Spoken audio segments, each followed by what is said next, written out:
नमस्कार, मी अमित गजरे. तुम्ही पाहता न्यूज 18 लोकमत आणि बुलेटिनची सुरुवात आज सकाळपासून खरं तर ज्या बातमीची चर्चा आहे त्या बातमीने करूया.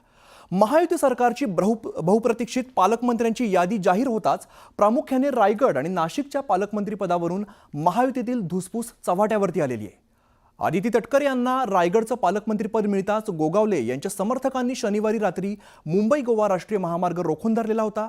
तर नाशिकमध्ये गिरीश महाजन यांना पालकमंत्रीपद मिळाल्याने शिवसेनेकडून सुद्धा नाराजी व्यक्त केली जात होती. या नाराजीची दखल घेत रायगड आणि नाशिकच्या पालकमंत्री पदाच्या निर्णयाला स्थगिती देण्याची नामुष्की महायुती सरकारवरती आलेली आहे. तर आपण बघतो खरं तर गेले बरेच दिवस साधारण महिनाभर पालकमंत्री कोण होणार याची चर्चा रंगलेली होती. अखेरीस ती यादी जाहीर झाली, पण त्यानंतर सुद्धा पालकमंत्री पदावरून नाराजी नाट्य रंगलेलं आपल्याला बघायला मिळालेलं आहे.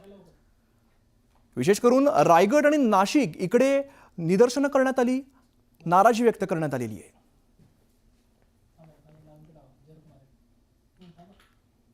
तर भरत गोगावलेंना रायगडचं आणि दादा भुसेंना नाशिकचं पालकमंत्रीपद मिळावं म्हणून शिवसेना आग्रही होती.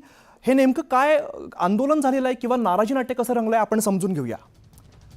तर नाराजी नाट्य आपण बघतोय, नाराज आपल्याला पालकमंत्री आपल्याला बघायला मिळत आहेत. आदिती तटकरे यांना पालकमंत्री पद हे जाहीर झालं होतं, पण त्यानंतर भरत गोगावले हे नाराज असल्याचं सांगितलं गेलं, विशेष करून रायगडमध्ये. यानंतर नाशिकचं बघूया. नाशिकच्या पालकमंत्रीपदी घोषणा झाल्यानंतर एकनाथ शिंदेंच्या दरेगावामध्ये त्यांनी मुक्काम केलेला, पण त्यापूर्वी दादा भुसे हे नाराज झालेले आहेत.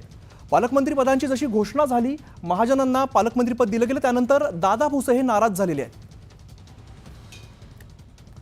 तसंच शिवसेनेच्या नाराजीनंतर आदिती तटकरे आणि गिरीश महाजनांचं पालकमंत्रीपद हे स्थगित करण्यात आलेलं आहे.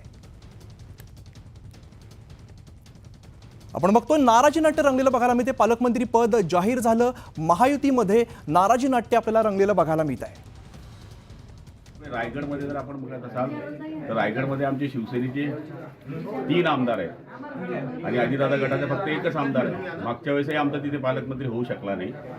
यावेळेस व्हावा ही पक्षाचा नेता म्हणून ही आमची मागणी आहे. नाशिकमध्ये जरी राष्ट्रवादीची नाराजी असली तर आम्ही दादा भुसे हे ज्येष्ठ आहेत, त्यांना कुठला जिल्हा मिळाला पाहिजे होता ही आमची मागणी होती. भले आमचा राजकीय अस्त झाला तरी चालेल, परंतु आम्ही तटकरे फॅमिलीला स्वीकारणार नाही हे जाहीरपणे आम्ही त्या ठिकाणी आज दिवसभरात आम्ही सांगतो. आम्ही बऱ्याच सीटना सुद्धा आणि वरिष्ठांना सुद्धा तशा पद्धतीने कळवलेलं होतं आणि म्हणून आज जो काय आता निर्णय स्थगितीचा झालेला आहे तो वरिष्ठांचा आम्ही या ठिकाणी स्वागतच करतो की आपण योग्य तो निर्णय या ठिकाणी घेतलेला आहे. कोण काय बोलतं त्याच्यावरती उत्तर देण्याची मला काय आवश्यकता नाही.